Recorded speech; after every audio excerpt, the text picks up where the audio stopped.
Welcome back to my mini vlog. So for today's video, ngayon ngang araw na ito ay nag-celebrate kami ng ika 147th year anniversary ng primary sa simbahan ng The Church of Jesus Christ of Latter-day Saints po. Bale, 6 po yung nag-perform na grupo doon po sa stake po namin. And meron pong 3 doon yung merong kasamang acting. Meron naman din po doon yung may interpretative dance with music at music lamang.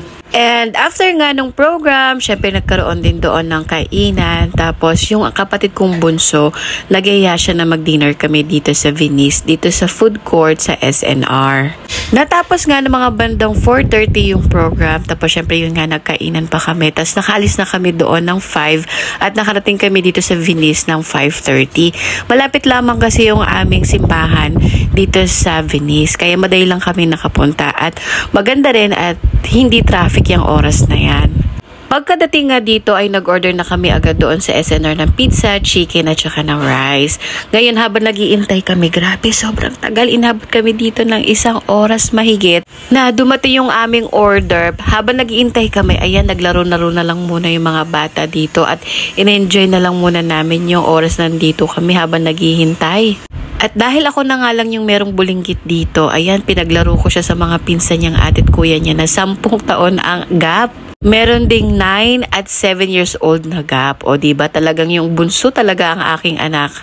Sa totoo lang, isa rin niya sa pinagpapasalamat ko na iisang compound kami ng mga kapatid ko kasi yung mga pinsan niya ay nakakalaro niya talaga.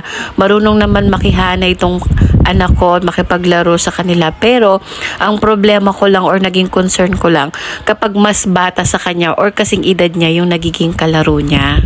Nasanay kasi itong anak ko na lagi siyang pinagbibigyan, mabait yung mga atit kuya niya, tapos wala siyang kaagaw sa mga laruan. Kaya kapag meron siyang kalaro na kasing edad niya or mas bata sa kanya, naku, medyo madamot siya ng bahagya.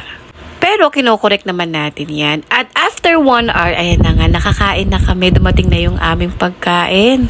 Busog na busog talaga kami sa mga oras na ito. Para sa akin, no one can beat talaga yung family bonding na meron kayo. Isa rin talaga sa pinagpapasalamat ko ay okay kami ng mga kapatid ko, close kami, wala kaming problema, hindi kami masyadong nag-aaway.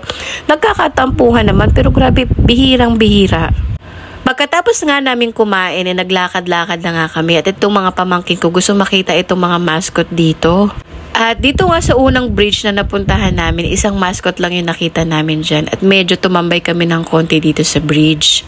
Pinapanood namin dyan yung mga nagsasagwan ng mga bangka. Tapos nagtatanong din yung mga pamangkin ko kung bakit may mga padlock daw dyan sa bridge na yan.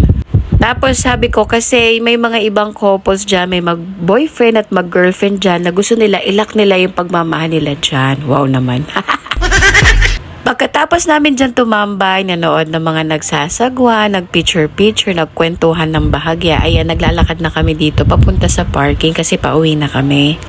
Actually, isa rin sa namimiss ko nung meron akong trabaho. Itong mga pamangkin ko na to, dinidate ko to ng per magkapatid. Kunyari, si Sia, si Ziley, i-date ko sila ng separate date. Si Gio, tsaka si Arya. Tapos yung huli kong pamangkin, si Cypher, kasi wala naman siyang kapatid, kaya solo ko siyang na-date. Kakain lang kami sa labas, tapos bibili lang kami kahit ng 1 or 2 damit na gustuhan nila doon sa department store. Kaya gustong gusto ko rin talaga na sumakses sa buhay. Sana nga magkaroon talaga ako ng isang jackpot sa buhay ko na trabaho ulit para bumalik na yung mga bagay-bagay na gusto kong gawin ulit sa sarili ko, sa pamilya ko, sa mga pamangkin ko, kapatid ko. At higit sa lahat, gusto ko rin syempre na mapamper naman din yung anak ko at saka yung asawa ko. Pati na rin ang nanay ko.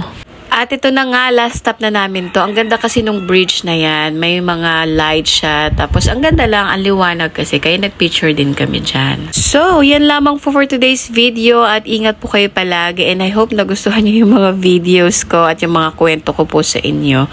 Yan lamang po. Babu!